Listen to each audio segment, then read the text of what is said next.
ソドです。今回は漫画ボルト57話について解説&考察をしていきたいと思います。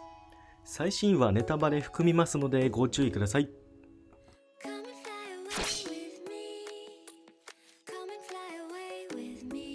前回の56話では新キャラエイダが登場して終了しておりました。カラのインナーボロの施設にいるバグはこのエイダをとても恐れている様子です。次元の命令では廃棄するように命じているはずだが、ボロは保管していたのだ。お前さんちゃんと把握しているんだろうな、こいつの能力を。力ずくで従わせようったってそうはいかねえ。エイダだけはそういう次元じゃねえんだ。この野郎コード、話の途中だぞ。コードは恐れることなくエイダの容器を破壊します。その頃コノハではリモート会議をしています。コノハにアマドがいること、コードという残党がいること、カラのアジトへコノハの石膏による侵入作戦を決行したが失敗に終わったことを。カラのアジトは異空間に存在し、その出入り口の際に転送装置があること。その転送装置は各地に点在するが作動しない、破損していたと報告があった。ただその情報はアマドを頼りに捜索しており、今のところ全て空振りと言います。懸念の要素として一式討伐の報復10尾による真珠生成と挙げています。そのアマドって科学者は信用していいんだろうなという懸念もあります。俺も 100% 信用しているわけじゃない。だが対一式戦においての功績は確かだ。奴の協力なしに今日の里はなかったと言っても過言じゃないとナルトは言います。桃式あるいはボルト自身が一式並みの脅威となった場合、お前にボルトが撃てるのか。そして会議は終わり、アマドとの会話シーン。さっきの会議の話題がアマドとそのまま続きます。少し前にサスケくんと話したが、彼にはその覚悟はあるようだったぞと言います。親としてか、やはり心配や信じたくない気持ち、5かけには断言したが抜けきれていないようです。どことなく親としてアマドに相談する感じの中、アマドもかつて娘がいたと言い出します。だが死んじまったがね、もう12年前になる。ナルトも他人事にはなれず悲しい表情へ。その流れでアマドが何かを取り出し、ナルトに対して誘惑するように何か言います。信じたくないというより諦めたくないって方が的確なんじゃないのか。だからあんたは俺のところへ来た。この薬は白眼の力を弱らせる薬と言い出します。次元を倒すためにありとあらゆることをやり、その副産物で出来上がった薬。古く白眼は大筒木に由来し、その白眼を弱らせることは大筒木化の抑制する効果が期待。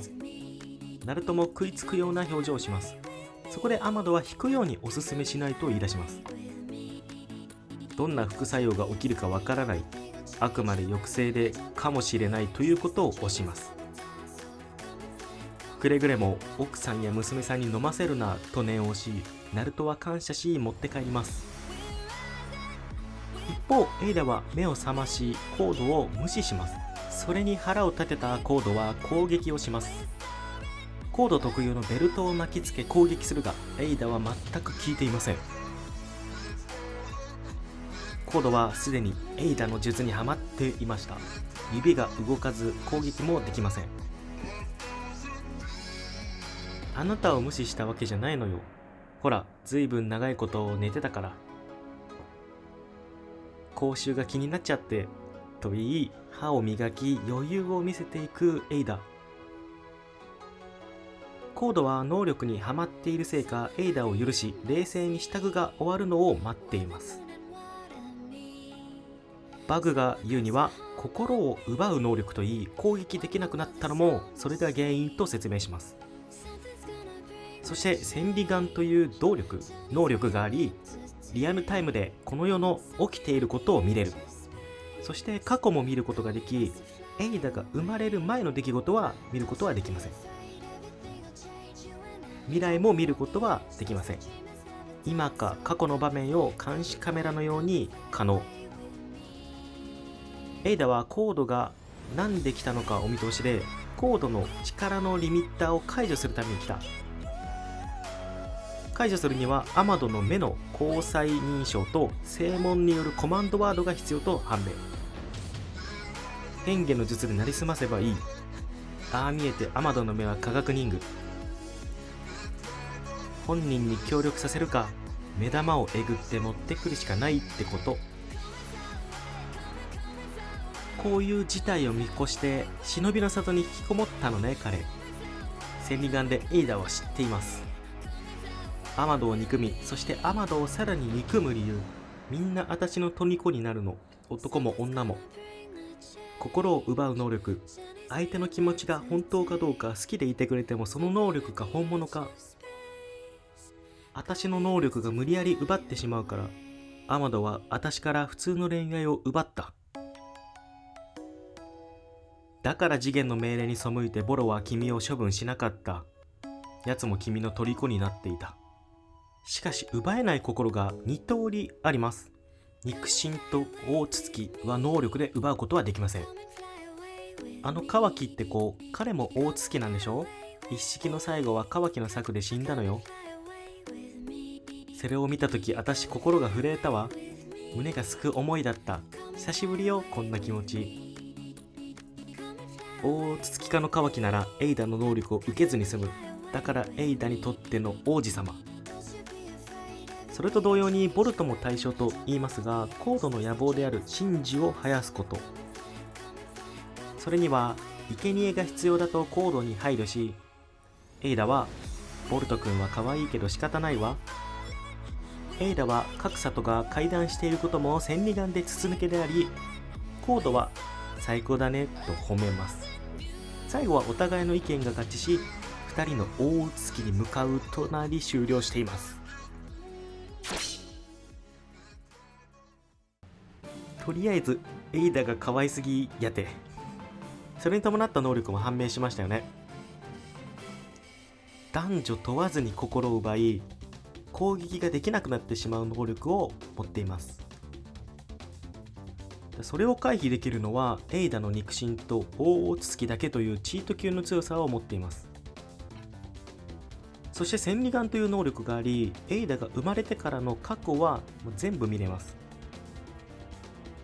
未来は見れないが、現在のリアルタイムを監視カメラのように見ることができます。だから一式が死んだという過去や五影階段という現在のことはお見通しな能力。これは心を奪う能力の時点で大月に該当するボルトとカワキ以外はエイダを倒せないのがもうほぼ確定。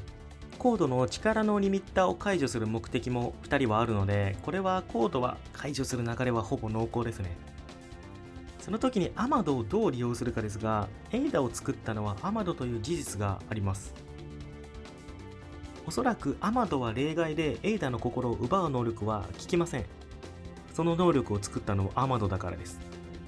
もしくはアマドが肉親や大月に該当する可能性もありえなくない話にはなってきましたね。アマドに娘がいた？エイダのことか？アマドが大月なんて前々から可能性としてもありましたしね。てか仮にエイダとコードがアマドを倒して力を解除するのもなくはないですが、この2人にアマドがやられるのは想像できません。やはり裏ボスが捨てきれない。てかエイダはアマドがどこにいるのか知っているにもかかわらず、木の葉と言わずに忍びの里と表現。エイダの年齢はもしかすると相当いっている可能性は高い。千里眼で過去はほとんど見れる。その点においてこの世の全てを知るものと言われているのかもしれません。そしてナルト。クラマという親友を亡くして早々に息子のボルトの問題に悩みます。